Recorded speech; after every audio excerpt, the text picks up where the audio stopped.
to ng EDSA Monument. Kaya meron silang flag ng Pilipinas yun.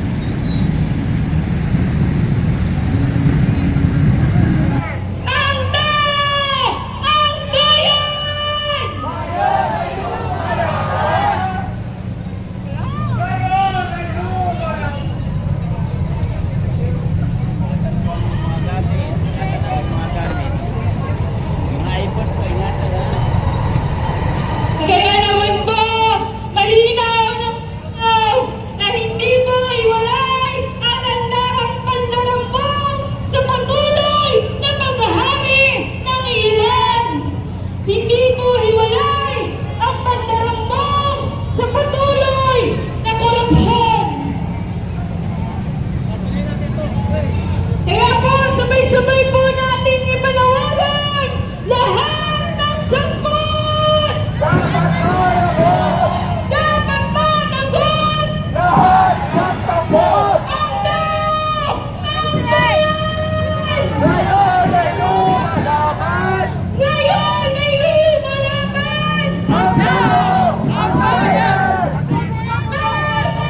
Tinginin! Duterte panagutin! Duterte panagutin! Marcos tinginin!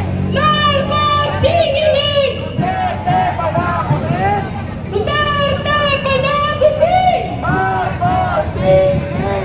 Ang tao! Ang bayan!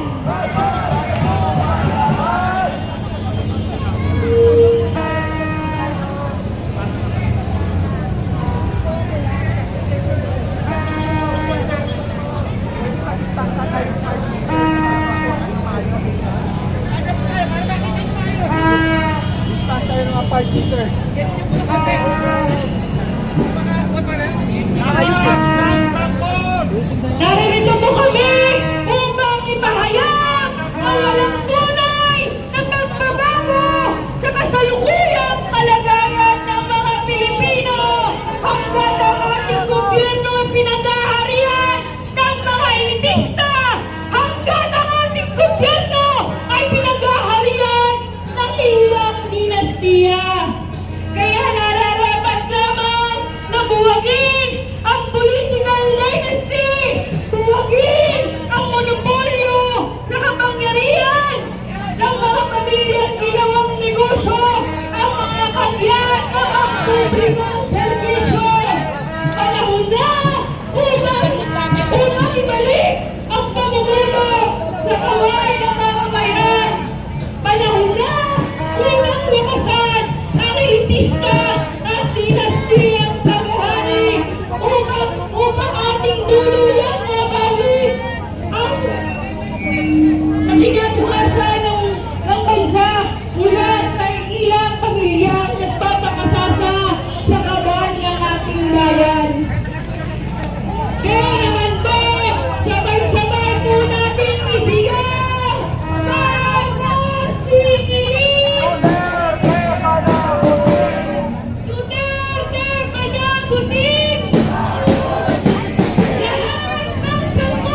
Ayan, ang daming haba, no? Nang haba ng kanilang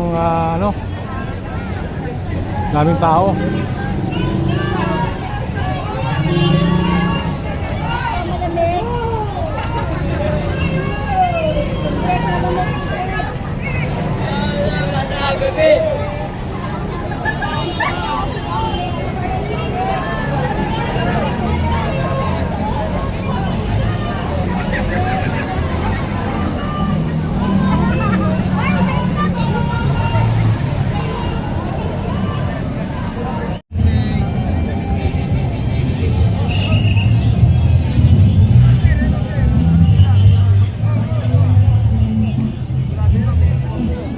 Yung pang Ateneo, walang siya, decided si subject 1.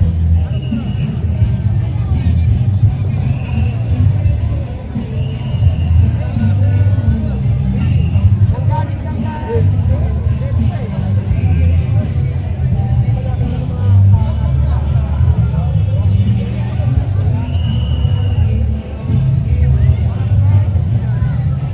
Ayan, dito sila sa may EDSA Monument, mga kababayan. Ito na nga. Yun yung pinaka-stage sa may bandang unahan. Kaya papunta na sila ron.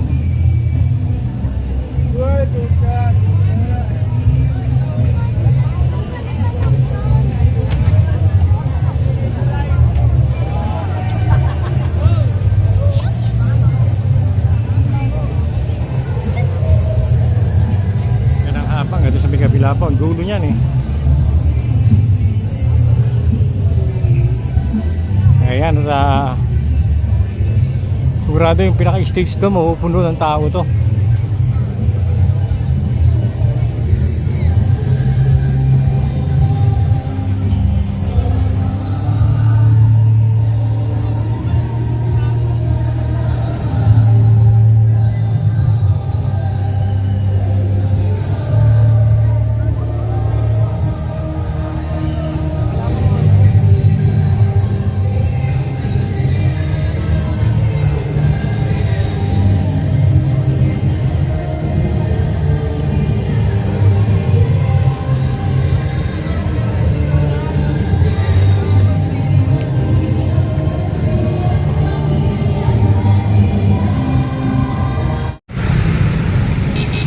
Ayan, dito sa EDSA mga babayan, galing sila ng isa shrine.